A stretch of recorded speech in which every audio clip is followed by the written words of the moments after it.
Back to Prime Minister Trudeau being in our city, getting an earful from protesters yesterday. Pro-pipeline protesters hit the streets as the Prime Minister spoke to the city's business community. Many Albertans believe the federal government isn't doing enough to assist the energy sector.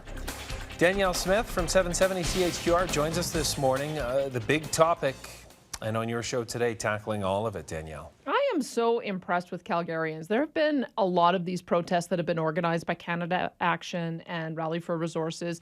And the ones that got the biggest turnout, frankly, were the ones that were opposed to the carbon tax. Normally, an anti-pipeline or a pro-pipeline rally only gets a couple dozen people. And that's what I was worried about yesterday, is that Trudeau would think that he could ignore us completely in the fiscal update and then sail in and pretend how much he cared, and that the industry would just sit there nodding its head politely. Well, I don't think that there was anyone sitting nodding their heads politely yesterday. Some of the industry executives didn't even go in because they wanted to show solidarity with the people who were outside. There were corporate CEOs downtown asking their people, sending emails, asking them to come out and show their support for the pipeline industry over the lunch hour.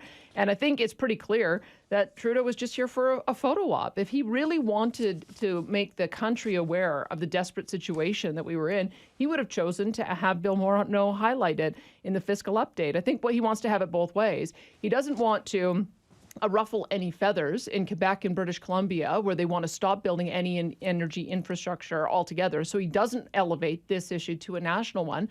And then he tries to come here, and he's sending the finance minister next week to try to placate us, knowing that most of the coverage is only going to be local. So I think that was the importance of so many people turning up yesterday, because it was in Maclean's, it led the news on CBC, it was on the Global National, it was on CTV. And so the fact that you've now got national coverage saying, hey, Alberta oil workers, downtown office employees are so upset about this issue and the government's doing nothing about it, that they came out en masse to let him know. So that is the only way that this conversation goes national, is when, and the only way I think we'll ever get any positive reaction out of the federal government, is if they think they stand to lose support elsewhere because of what is happening here.